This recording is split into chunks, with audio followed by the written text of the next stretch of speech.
El turismo de segundas residencias es el que se genera cuando los visitantes llegan, ¿no?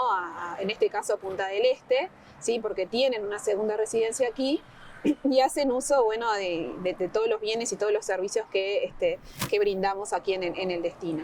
Por otro lado está el turismo residencial. En realidad esta diferenciación no se conoce mucho, pero es relevante porque el turismo residencial es hacia la producción, ¿no? A la producción de segundas residencias, de edificios, ¿sí? O de casas que están destinadas a que nuevos visitantes las adquieran y, bueno, ese consumo después se transforma en turismo de segundas residencias. La distinción es relevante por esto de que la política pública que se defina tanto para el turismo de segunda residencia como para el turismo residencial es diferente en el sentido que, de acuerdo a lo que quiera el destino, son las definiciones que tiene que tomar, ¿no? Si quiere restringir de alguna manera el crecimiento de esas construcciones o esos edificios, debería definir políticas más restrictivas, ¿no? Si quiere que los visitantes que ya tienen su vivienda, o sea, los turistas de segunda residencia, vengan al lugar, tiene que, bueno, ver cómo promociona ese destino específico a ese segmento de visitantes que son los propietarios. Son dos cosas distintas. Pero tienen impactos también que son diferentes, algunos impactos que son positivos, como los que la mayoría conocemos, como los que más suenan en la prensa, el estilo de este tipo de turismo es el que genera empleo, el empleo en la construcción, ¿sí? El empleo que está asociado a niveles de ingresos mayores y por lo tanto tiene un impacto positivo en la economía de ese destino, pero también tienen un impacto y varios impactos negativos tanto desde lo económico como desde lo social y también desde lo ambiental, ¿no? En lo económico, bueno, conocemos los residentes de Maldonado los impactos en el aumento de los precios, ¿no? El aumento de los precios, la inflación que sufrimos, que siempre es más elevada al resto del país en periodos de alto consumo turístico. También el aumento de los precios de las viviendas, ¿no? Esto genera todo un proceso de mercantilización de la vivienda que hace que determinados segmentos de nuestra sociedad se les dificulte mucho el acceso a la vivienda. Entonces eso sí tiene un impacto negativo, tanto económico como social en el lugar que los residentes deberíamos valorar. Y deberíamos valorar a la hora de decidir, bueno, en qué áreas o qué es lo que queremos cuando hablamos de crecimiento y de desarrollo económico turístico en un destino. Y bueno, también dentro de los impactos que uno puede pensar sociales, ¿sí?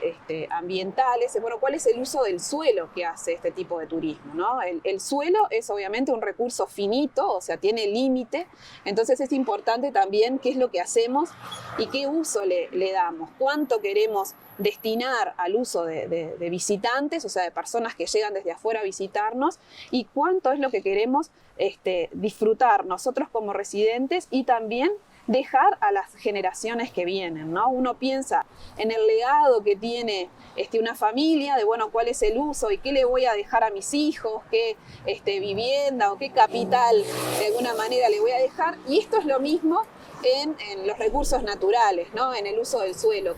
¿Qué es lo que voy a hacer con las generaciones que vienen? ¿Voy a consumirme todo yo y no voy a dejar nada para el que viene después? O bueno, voy a pensar de alguna manera que también las generaciones que vienen puedan hacer uso y disfrute del lugar. Hay experiencias a nivel internacional, como es el caso del sur de Francia, donde los modelos se han basado en la construcción excesiva de segundas residencias que muestran el declive de estos destinos turísticos. O sea, hoy por hoy muchos visitantes no eligen esos destinos porque no quieren ese tipo de destino, ¿no? Y de consumo de esos bienes y de esos servicios.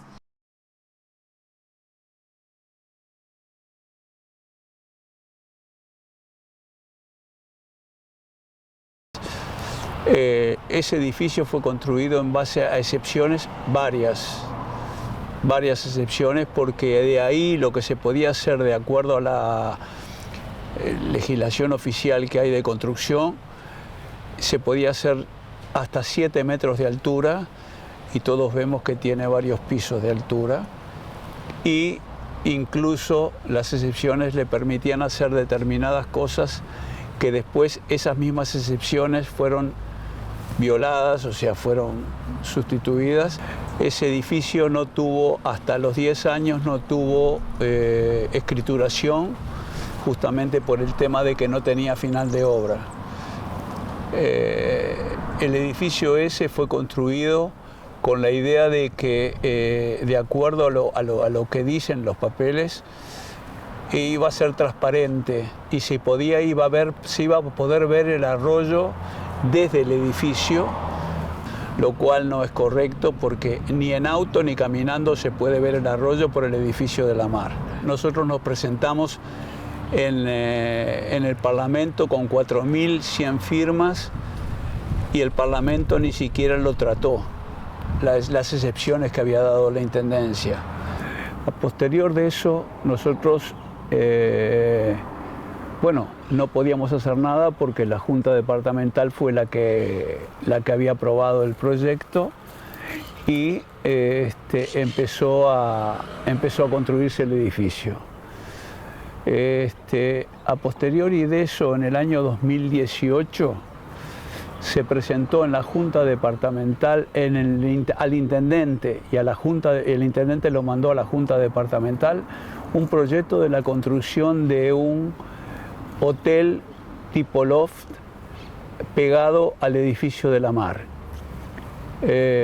donde pedía un montón de excepciones, incluso pedía que se le vendiera un pasaje peatonal que era una calle, la continuación de una calle, cosa que la Intendencia hizo, pero a raíz de eso, como lo que se quería hacer era un hotel, bar y restaurante, y en la Manzana 80, de acuerdo a convenio firmado en su momento, estaba prohibido construir locales comerciales.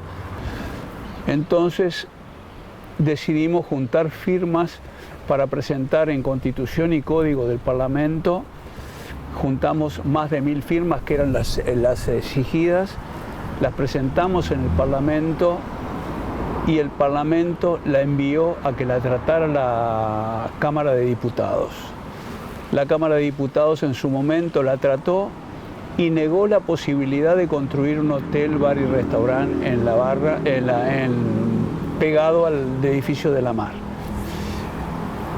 A raíz de eso, este señor, el inversor, se le ocurrió presentarlo al año siguiente, al año y medio siguiente, presentó la posibilidad de hacer un condo loft. ¿Cuál es el motivo de utilizar el sistema de condo loft? El condo loft, la ventaja que tiene es que tiene los mismos beneficios que tiene un hotel. Pueden traer las cosas sin impuestos y todo lo demás del exterior. Entonces, el condo loft, nosotros intentamos que no se hiciera tampoco porque la obligación era que tenía que ser transparente y no sé cuántas cosas más, pero no tuvimos éxito esa vez en el Parlamento. Continuó la construcción y bueno, ahora es lo que tenemos atrás, que empezó a hacerlo, pero todavía no está terminado, ¿no? Vamos a ver la transparencia que tanto decía el ingeniero Antía que iba a preservar con el edificio de la mar y todo, y con este nuevo edificio. Vemos que no es así porque el edificio de la mar, la transparencia, no se ve el arroyo. Pasando en auto ni caminando por la vereda se ve el arroyo, y con este edificio calculamos que tampoco va a pasar lo mismo, ¿no? Bueno, lo que sí nosotros seguimos bregando y peleando es porque se le dé, que se acepte la opinión de los vecinos, sobre todo la opinión técnica de los vecinos, de profesionales y demás, que dan su opinión sin ningún interés, y no que directamente la Junta Departamental sea la que resuelva cualquier cosa, porque tenemos más de 200 y pico de excepciones en el departamento de Maldonado, de Punta del Este, y vemos las cosas que se han hecho, ¿no?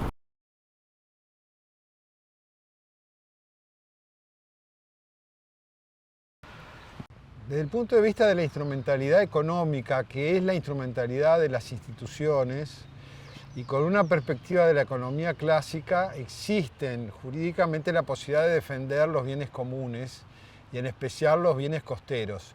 Esto fundamentado en algo básico, que es la oferta turística del departamento está basada no en los edificios, sino en sus atractivos naturales, ¿no? La infraestructura natural, ¿no?, más la cultural, es la que hizo de este lugar un balneario turístico. En consecuencia, preservar esos valores ambientales, que son bienes comunes, es fundamental para que siga existiendo el objeto fundamental de la explotación turística, que es el recurso natural.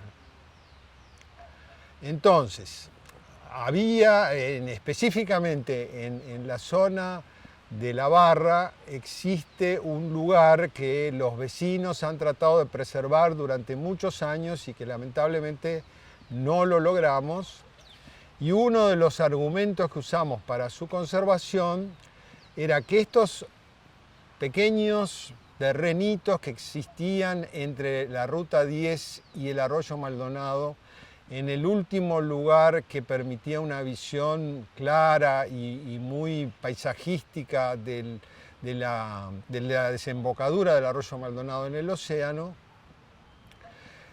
que lamentablemente por razones históricas de cuando fue fraccionado esa tierra eran propiedad privada, ¿no? Le solicitamos al gobierno departamental de turno que se expropiaran esos inmuebles por su valor efectivo en relación al aprovechamiento urbanístico que tenían, que era la posibilidad de hacer una casa de 70 metros cuadrados.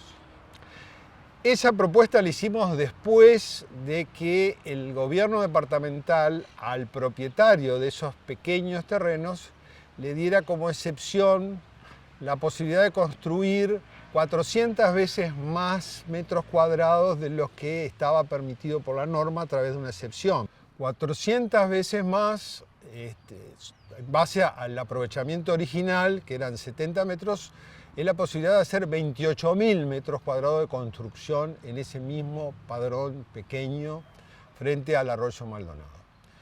Entonces, nuestra propuesta era, en vez de beneficiar exclusivamente al propietario privado de ese terreno, que permitiera a la comunidad adquirirlo a través de la expropiación, a los efectos de que se agregara como una plaza pública al balneario La Barra.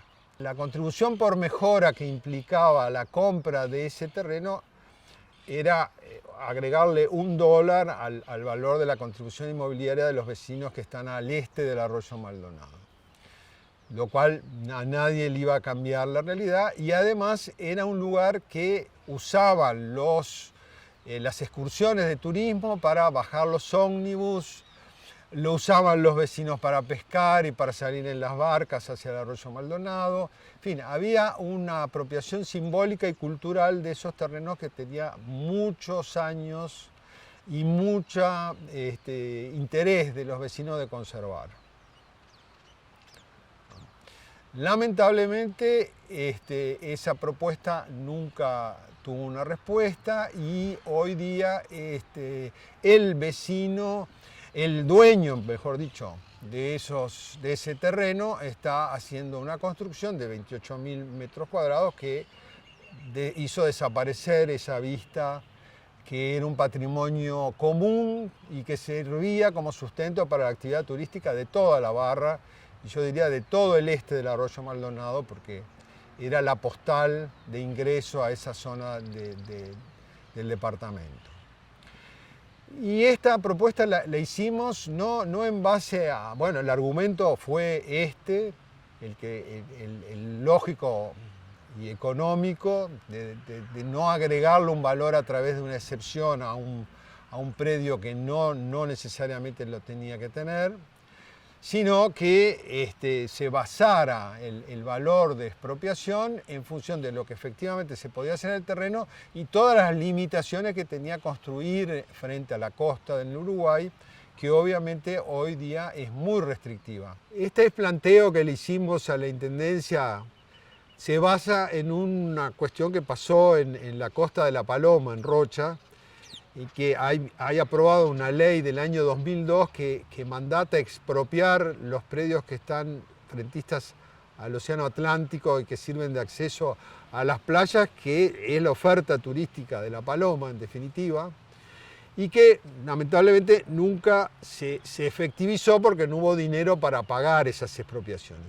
Pero ocurrió que en un momento uno de los propietarios afectados, que tenía 8.000 metros frente a la balconada, promovió un juicio a los efectos de que el Estado lo indemnizara por esta situación. Y bueno, pidió $1.400.000 por ese terreno, pero el juez, justamente en consideración a todas las limitaciones reales que tenía el aprovechamiento de ese terreno por las normas ambientales que lo limitan en su aprovechamiento, y fijó en definitiva como indemnización la suma de $200.000. Y por esa suma se logró comprar ese terreno e integrarlo definitivamente al uso que tiene como playa pública en La Paloma.